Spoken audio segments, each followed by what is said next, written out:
ડીસા શહેરમાં અસામાજિક તત્વો સામે કાર્યવાહી કરવા ઉત્તર અને દક્ષિણ પોલીસ દ્વારા કડક વાહન ચેકિંગ હાથ ધરાયું. ગુજરાતમાં અમદાવાદના વસ્ત્રાલ વિસ્તારમાં બનેલ ખોફનાક ઘટના બાદ રાજ્ય પોલીસ કમિશનર વિકાસ સહાયે ગુજરાતમાં અસામાજિક તત્વો સામે કડક કાર્યવાહી હાથ ધરવાની પોલીસને કડક સૂચનાઓ આપવામાં આવી છે.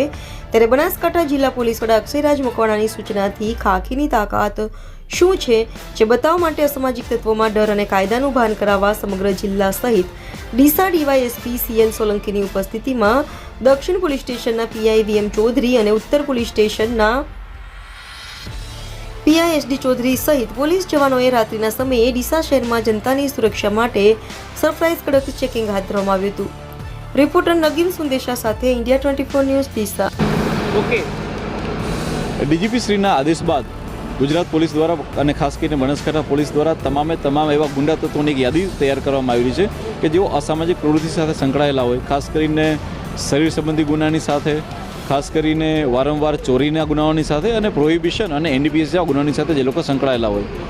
આ ઉપરાંત બનાસકાંઠા જિલ્લો જે છે એ રાજસ્થાનની સાથે આશરે 285 કિલોમીટર જેટલી એક લાંબી બોર્ડર ધરાવે છે અને ઘણી મહત્ત્વની અને મોટી ચેકપોસ્ટ જે છે એ બનાસકાંઠાની અંદર આવેલી હોય.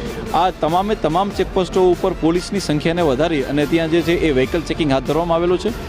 ખાસ કરીને એલસીબીની ટીમને લગાડી લોકલ પોલીસની સાથે રહી આવા લોકો કે જે કોઈ લિકરનું સેવન કરીને આવતા હોય કે નશાની હાલતમાં આવતા હોય એવા તમામ લોકોને બ્રેથ એનાલાઇઝરનો ઉપયોગ કરીને હાલમાં ચેક કરવામાં આવી રહ્યા છે. આ સિવાય મોટા ટ્રકોમાંથી કે કોઈ પણ નાની ગાડીમાંથી પણ જો માદક પદાર્થો જઈ રહ્યા હોય તો એનું સઘન ચેકિંગ થાય એના માટે એસઓજીની ટીમને સ્નીફર ડોગની સાથે રાખીને હાલમાં ચેકિંગ કરવામાં આવી રહ્યું છે.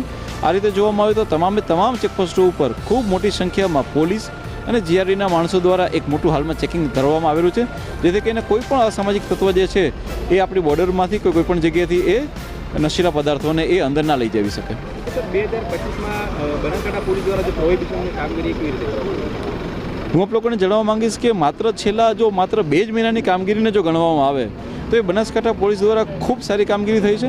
માત્ર 2 થી 2.5 મહિનાના ટૂંકા ગાળામાં બનાસકાંઠા પોલીસ દ્વારા 7 કરોડથી વધારેનો દારૂ પકડવામાં આવ્યો છે અને 2,500 જેટલા દારૂના કેસ કરી અને 2,500થી વધારે બુટલેગરોને જેલ હવાલે કરવામાં આવેલા છે. અને આ ઉપરાંત 18 જેટલી પાસા અને 22 જેટલા તડીપાર પણ અમે લોકોએ મોટા આવા ગુનેગારોને કરેલા છે.